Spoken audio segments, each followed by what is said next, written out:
Hey everyone, welcome to Achievement Through Attitude TV. I'm your host and attitude coach and hopefully attitude adjuster, Phil Stringer.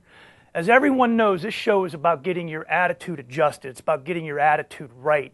And for some of you, it might be about finding an attitude that gets your motor running and your heart pumping.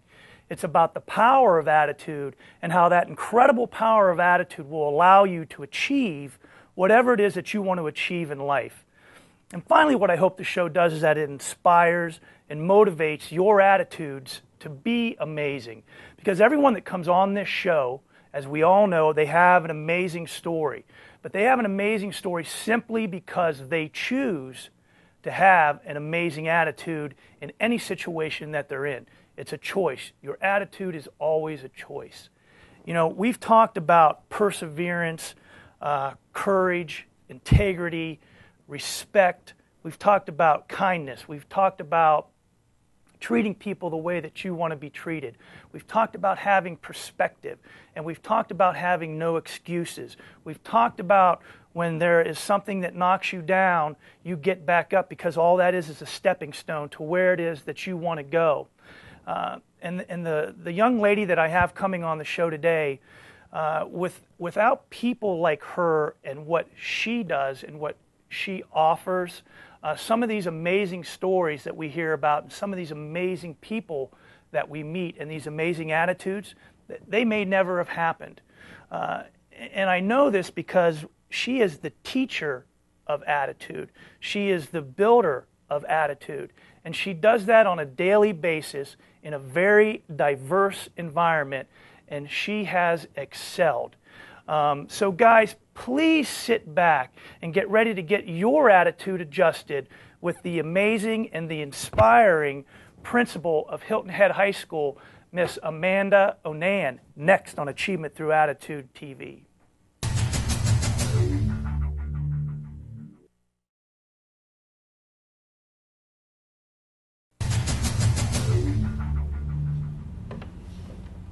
Hey everyone, welcome back to Achievement Through Attitude TV, where today I have an amazing guest on the show because she does amazing things. She may not tell you that, but she does. And I'd like to welcome Amanda Onan to the show, who is the principal at Hilton Head High School. Amanda, welcome. Thank you. Thanks for having me. Thanks for taking time out of your day to come and spend some time with us and talk about attitude, because I know that you are very busy.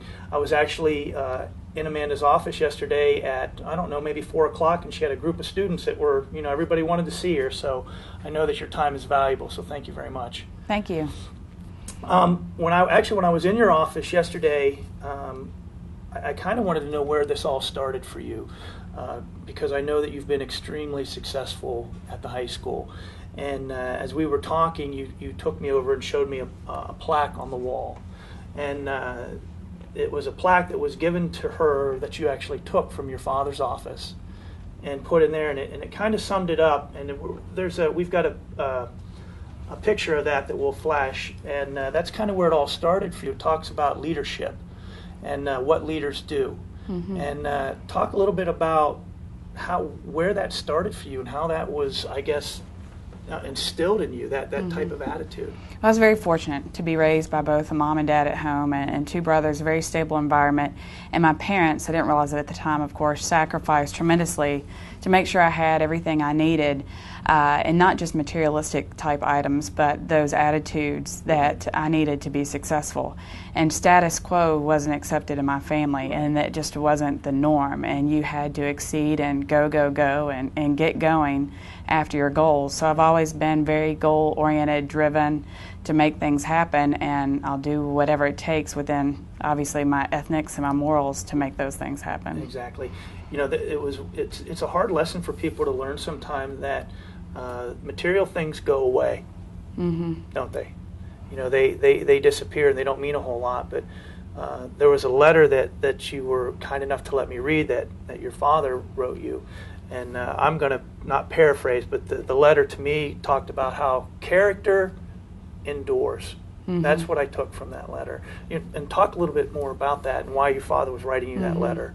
Well, I shared with my dad right after high school that these were my goals. I was going to go to college. I was then going to get a master's degree. I was then going to get a PhD, and I was going to coach basketball. I was going to teach, and then after that, become an assistant principal, then a principal, then assistant superintendent, then a superintendent, then I was going to the State Department, and then D.C., watch out, because here I came. I was going to take these things on.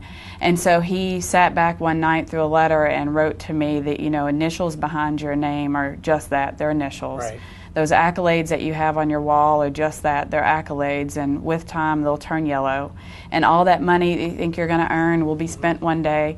And so essentially that those things in the long run are not near as important as the legacy we leave behind, which at that time before I got married I was a Williams. And so our Williams name was worth its weight in gold, and that the word that you give people and that legacy you leave behind was more important than all those goals that I had as a young adult to change the world. Right. And so I think from that, the honor, the integrity, the character he instilled in me as a little kid has carried throughout, and to this day I tell people, I don't have much to offer, but I give you my name and my word, and that's worth more than anything I can offer to you at this moment. Yeah, I believe it said that a handshake, a handshake is worth my weight in gold. your weight in gold. And now your brothers, everybody. I mean, how are you so driven at such a young age? I mean, was that from your parents too? It was essentially, my father was in the Marine Corps then as a police officer, and I think that he was saw the other side of life and wanted to protect us from that piece. My mother was a nurse. My brother grew up and as a pilot in the Army. My other brother's a special education teacher. We were instilled with the fact that my father used to tell us, you're one in a family of 5. The world doesn't revolve around you. And he used to say, these are your priorities, Amanda. You're going to outside religion, family, school, extracurriculars, and then your friends. Right. And you're going to excel at those. And your job is your academic life. And you're going to make those things happen. And I was a rules follower. He told me those were my priorities, and by golly, those were my priorities, and I had to excel in those things. There was no other option. We had to do well. That's amazing. I mean, because I grew up in the same type of family. My dad was a letter of the law. And you didn't, well, I probably did some things that he probably doesn't know about. I know my mom doesn't know about him. But anyway, the idea was my dad was, when he said something to you, it was said. My dad was very honest with me. And, that I think that your parents were the same way. And I know that you've taken all those things that were instilled in you, and now you're trying to pass that on to pretty much everyone that you touch. And I'm not talking just to students. I mean, because it is very important for the students, but it starts with everybody that you work with. Because we're only as good and we're only as strong as the people we surround ourselves with. And I know that you've got a strong core of people at the high school. And you've got to surround yourself with good people. It's not about me. As I said to you yesterday, I'm nothing without the people that I work for and those students that I serve. So once you get a good group of teachers, faculty, staff members, it trickles down, sort of like throwing a rock in a pond, and that ripple effect. It carries over into the students and then into the parents and the community. How do you find the time? Because I know that you are a mother, and you just had twin girls, and you have a very nice young man, and a husband. I don't mean to forget the husband. Don't hold that against me. How do you find the time? You just make the time. Yeah, you have to make the time. And again, sacrifice is something my father taught me. We put our priorities in order, and they're to this day still in that order. Other than my religion, put that aside. These are my priorities: my family, my school, and then my extracurriculars. And of course, I don't have time for a social life, so that's off the list. But you have to make time. I get up at 4:30 every morning and get to school between 5:30 and 6 and do what needs to be done. And you're on the run from the get-go. Let's talk a little bit about, there's a nice thing that the school did. They I guess, sponsored a young lady to go to Disney World. They did a fundraiser and sent her down. Talk a little bit about the organization that you were involved with that, and what exactly you're doing with that. Actually, again, that has nothing to do with me. It's Right. all the students and faculty and staff that do so many wonderful things. But one of our great organizations at the high school is the National Honor Society Beta Club. And students are inducted into that based on character and their academic life, and obviously referencing this and those type of things. Wow. And they did quite a few fundraisers to raise money so that they could have a young girl enjoy a trip to Disney World. And she'll be going this weekend. They presented her with money yesterday. They raised $1,000 $1,000. Wow. And presented that yesterday. So it was a real moving ceremony. I'm sure. And wonderful opportunity. And we're very blessed to have our health and the gifts we're given in life. So isn't that the we're truth? hoping that we can make her life a little brighter this weekend. I'm looking at some of these pictures that are coming up on the screen, and I'm pretty sure that you never know how you touch somebody's life. You just don't. And to me, and what we do here, and I know what you do at the school, it's not so much what we're doing today for these kids. It's what we're doing today for them, so in the future they will be amazing. We're instilling those lessons in them. So guys, when we come back, we are going to talk a little bit about what goes on at the high school and how Amanda is driving this bus with all these amazing people on it to make this high school amazing and a great place to be. So please stay tuned to Achievement Through Attitude TV to get your attitude adjusted.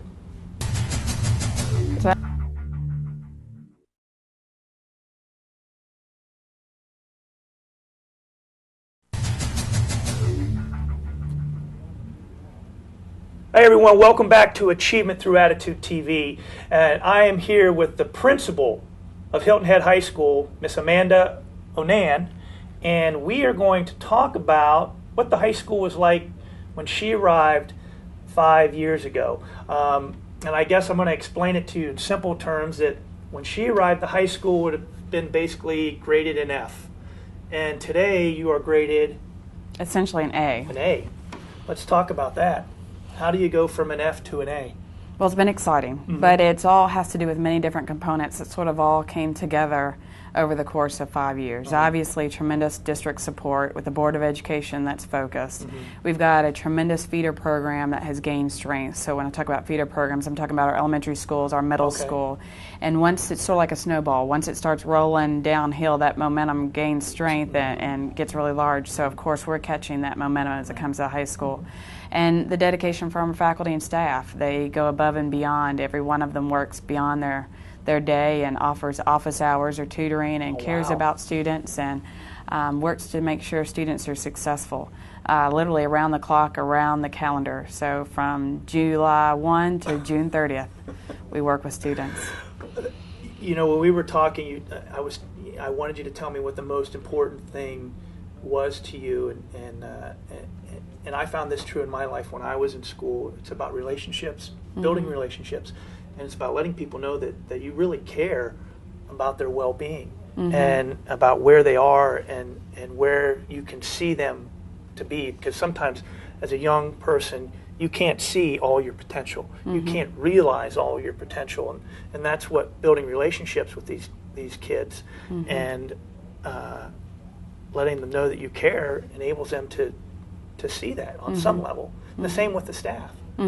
Because if you think about it, every morning we all wake up, we all put our pants on the same way, we all get moving, putting one foot in front of each other the same way.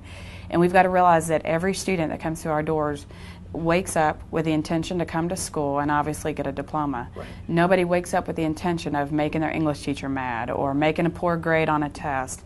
And so unfortunately we have students that don't have the mechanisms or the coping abilities to sometimes make those goals happen. And it's our job as educators to find out what those missing puzzle pieces are and how we can support those kids. And I really believe that if students and people know that you care, they're willing to work for you. I've often said, students will run a mile once they know that teacher cares for that teacher. And it's all about those relationships. They've got to understand that you're willing to be their biggest cheerleader, their biggest advocate, but you're also going to be their biggest pusher. You're going to make them work.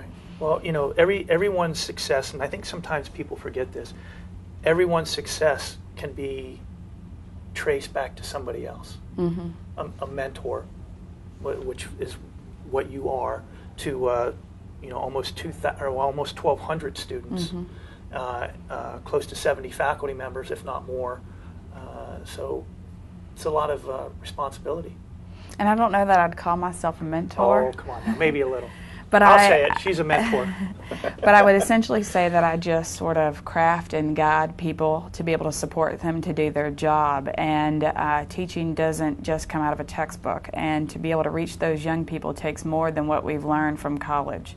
You've got to know your student so that on Monday, if they act differently on Tuesday, something's going on. And you've got to have that relationship where you can say, you know, what's going on, Philip? Things just aren't right. And then Philip's got to know that you care so that you can in turn know that he's going to respond honestly with you. So the baseline, the foundation of our house is really that trusting relationship that has to develop. Wow. Yeah, I can remember when I was in school and, you know, all the way back to second grade because, you know, I wasn't the best student. And I had a second grade teacher that really treated me well. And I mean, second grade, and I'm old now to remember that, how she touched me. Mm-hmm. And I don't know if she'll ever know that because I don't know if she would ever see this, but her name was Mrs. Susan.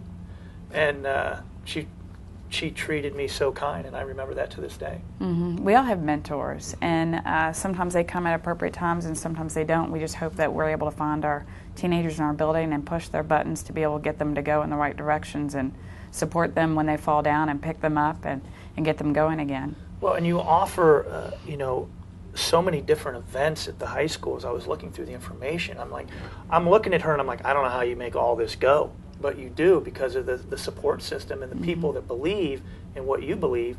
And we were talking about it. You've got everybody on the train going the same direction right now. Mm-hmm. And sometimes you got to move people around in different seats. Right. So they're on the train. You've got the right vision, but sometimes they're not in the right place on the train. Mm-hmm. And you have to work with people's strengths and weaknesses to find out where they need to be. And as the principal of the school, I've really surrounded myself with a fabulous leadership team, administrative team, group of teachers, staff members, and of course my secretary who keeps it all orchestrated and going. And once we're all on board and headed down the track, the momentum is almost unstoppable. Right. It's a good feeling. Well, I mean, yeah, because I know that you said you had 3. What were the 3 goals when you got there? You told him. I didn't write them down. I'm sorry. No, that's fine. It's bad. Poor note taking. Very bad note taking. Watch out for that test. No, essentially what I shared, it was in July, early July, with a group of community members to come to the school, was that we wanted to be a red carpet winner, which that we've achieved. Mm-hmm. Palmetto's Finest, as far as a top high school in the state of South Carolina. It's an award given to one high school. And then, of course, we want to be an excellent school as rated by our state report card. The excellent we've achieved, the red carpet we've achieved, and we're now a finalist for Palmetto's Finest. So you're one of 4 left, right? We're one of 4 schools in the high school left, in the state left, and you'll find out about that in January? Mid-January we'll find out if we made the top 2. And then hopefully in March we bring it home. What are some of the criteria for that? Essentially, you've got to be what I would say the pinnacle, the top high school in the state, and so they're looking for overall success, not just in academics, but of course that's a given. Mm-hmm. And you're also looking at for what you offer students, where's your extra help, teachers' attitudes. I would have to say student-centered instruction as opposed to the old-fashioned lectured instruction that has occurred in classrooms. And then you can look for your extracurricular activities, your ROTC programs, your fabulous art programs, your different types of things that stay with today's technology and robotics programs and math and science. Well, I'd have to get my friend that came on from NASA and have him come into the school. That's right. Yeah, so it'd be pretty cool. That would be. I know that the ROTC boys have excelled too. I have a friend has a son in it, and they went for some competition and finished second. Orienteering. Yeah. They're headed to what we would call, or what people might classify as nationals, and that will be in Florida. Okay. They do a fabulous job. There's about 120 cadets, and wow. I've often really? said, yes, they do a fabulous job led by Senior Chief and Commander, and I've often said that one day my own son, who's only 7, will be in ROTC, as long as Commander and Senior Chief are still around. Still there? Mm-hmm. Well, I just... you know, my thing is when you guys are walking around the hallway, and everybody that watches this show, make sure that you go up to all these people that have your back, so to speak, and thank them because they really do care about you as an individual and your success and where you're going in life. So just remember that when you're strolling through the hallways to reach out to the principal and give her a little hug. You know, because everybody needs a hug. We were just talking about it off camera. You know, it goes back to that caring level in school, and you know, I know that I appreciate it. So, you know, I've lost my train of thought. Sorry. No, that's okay. But what you're saying is essentially our doors are open.